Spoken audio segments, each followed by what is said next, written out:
रूही एक बड़े शहर की लड़की थी। वो अपने माता पिता की इकलौती संतान थी। उसके पिताजी एक बड़े व्यवसायी थे और उनकी माँ एक घरेलू महिला। परिवार में किसी चीज की कोई कमी नहीं थी।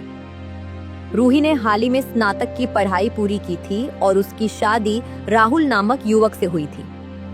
राहुल एक निजी कंपनी में नौकरी करता था और अपनी माँ मोहिनी देवी के साथ रहता था। मोहिनी देवी एक सरल स्वभाव की महिला थी।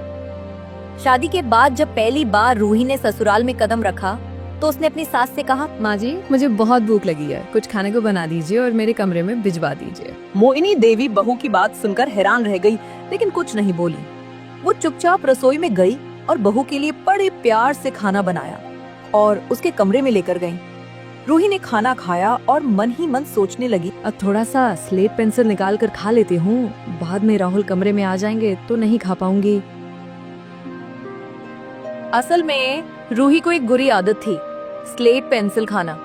बचपन में जब वो स्कूल में पढ़ाई करती थी तब एक दिन घर में बैठकर पढ़ते पढ़ते उसने स्लेट पेंसिल का एक टुकड़ा मुंह में डाल लिया। स्लेट पेंसिल की खुशबू और स्वाद उसे इतना पसंद आया कि उसी दिन से वो चुपचाप स्लेट पेंसिल खाने लगी। उसके माता पिता को भी इस आदत के बारे में पता नहीं चला। समय बीतता गया, रूही बड़ी हो गई और अब शादी के बाद भी उसकी ये आदत कम नहीं हुई थी। यहाँ तक कि शादी की पहली रात भी वो अपने पति और सास से छिपकर स्लेट पेंसिल खा रही थी। अगली सुबह के 10 बज गए लेकिन रूही अब तक सो रही थी। ये देख सास चिंतित हो गई और मन में सोचने लगी, अब तक बहू सो रही है, पता नहीं कब उठेगी और कब नाश्ता बनाएगी। आज तो इसकी पहली रसोई भी है। कुछ देर बाद रूही उठी और बाहर आकर बोली, मम्मी जी, नाश्ते में क्या है आज? मोहिनी देवी चौंकी और बोली, अरे बहू, नाश्ता तो अब तक बना ही नहीं। आज तेरी पहली रसोई है, तू रसोई में जाकर सबके लिए अच्छा अच्छा खाना बना। रूही गुस्से में आ गई और चिल्लाकर बोली, मम्मी जी, शायद आपको नहीं पता मैं कितने अमीर परिवार से हूँ। हमारे घर में कितने नौकर थे, मुझे तो ऑमलेट बनाना भी नहीं आता। बेहतर होगा आप रसोई में जाकर मेरे लिए कॉर्नफ्लेक्स बना दे और साथ में एक ग्लास ऑरेंज जूस भी दे दें। रूही की बात सुनकर मोहिनी देवी हैरान रह गई पर कुछ नहीं बोली। वे चुपचाप रसोई में चली गईं और बहू के लिए कॉर्नफ्लेक्स और जूस बनाने लगीं। इधर रूही सोफे पर बैठकर ढेर सारी स्लेट पेंसिल निकालकर खाने लगी। ऐसे ही 2-4 दिन बीते। अब तो रूही की ये आदत और बढ़ गई थी। वो दिन रात स्लेट पेंसिल चुपचाप खाया करती थी। एक दिन वो चुपके से स्लेट पेंसिल खा रही थी, तभी सास वहाँ आ गई। उन्होंने पूछा, बहू, तू क्या खा रही थी चुप चुप कर? रूही झूठ बोलते हुए बोली, मम्मी जी, अब के मुझे हर चीज आपको बताकर खानी होगी? आप चुपचाप देखने चली आई। और मोहिनी देवी ने शांत स्वर में कहा, नहीं बहू, मैं तो बस पूछने आई थी कि लंच में क्या खाएगी आज। रूही गुस्से में बोली, मम्मी जी, आपको इतना भी तमीज नहीं है कि किसी के कमरे में आने से पहले दरवाजा खटखटाया जाता है? और हाँ, आज मैं चिकन बिरयानी और चिकन चाप खाऊंगी। रूही की बात सुनकर मोहिनी देवी को बहुत दुख हुआ, लेकिन उन्होंने कुछ नहीं कहा। वे चुपचाप खाना बनाने चली गई। रूही फिर कमरे में बैठकर स्लेट पेंसिल खाने लगी। कुछ महीने बीत गए और रूही की आदत दिन ब दिन और बिगड़ती चली गई। एक दिन जब घर में स्लेट पेंसिल खत्म हो गई तो वो बाहर जाकर ढेर सारी स्लेट पेंसिल खरीद लाई और रोज खाने लगी। एक दिन वो स्लेट पेंसिल खा रही थी, तभी राहुल ने उसे देख लिया। राहुल बोला, रूबी, तुम स्लेट पेंसिल खा रही हो? ये कोई खाने की चीज है? घर में इतना अच्छा खाना है, फिर भी तुम स्लेट पेंसिल खा रही हो?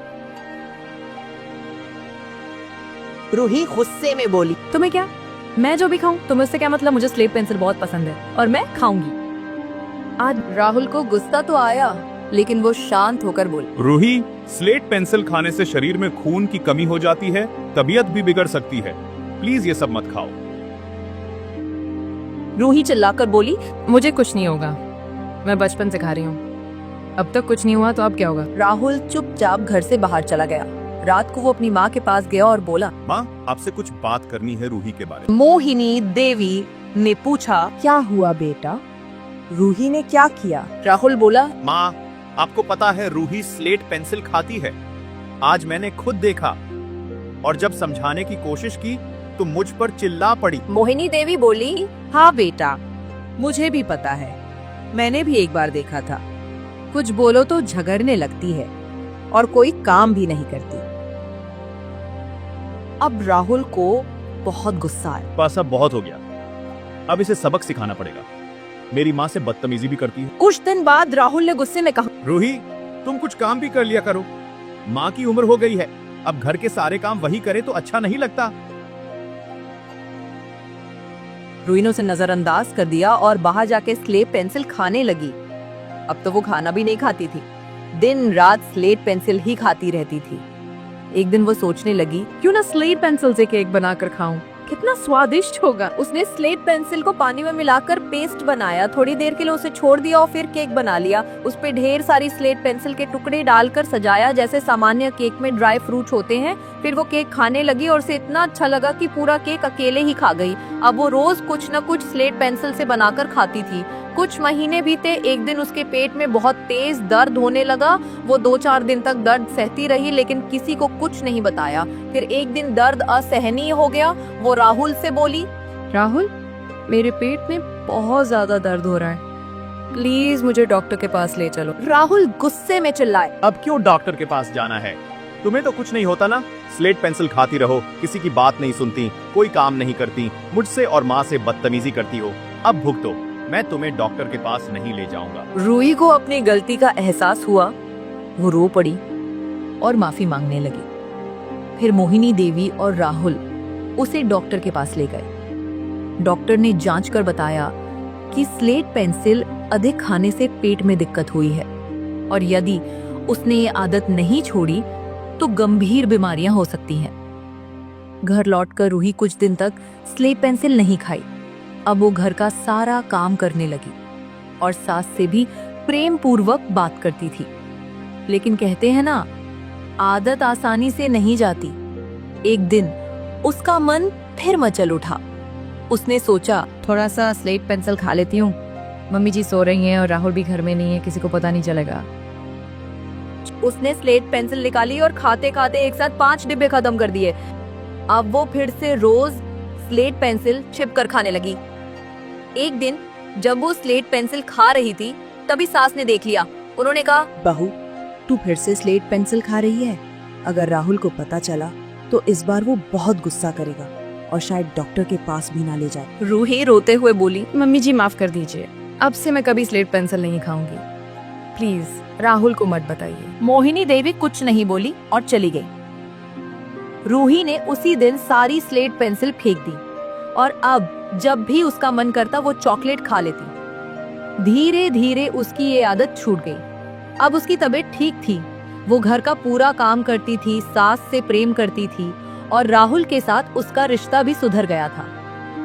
अब तीनों एक साथ खुशहाल जीवन जीने लगे। तो दोस्तों, क्या आपके आसपास भी कोई ऐसा है जो स्लेट पेंसिल, नकुमट मिट्टी, मुल्तानी मिट्टी या चौक वगैरह खाता हो? अगर हाँ, तो नीचे कमेंट जरूर करें और अगर कहानी पसंद आई हो तो चैनल को सब्सक्राइब करके बेल आइकन दबाइए ताकि नई कहानी की नोटिफिकेशन आपको सबसे पहले मिले।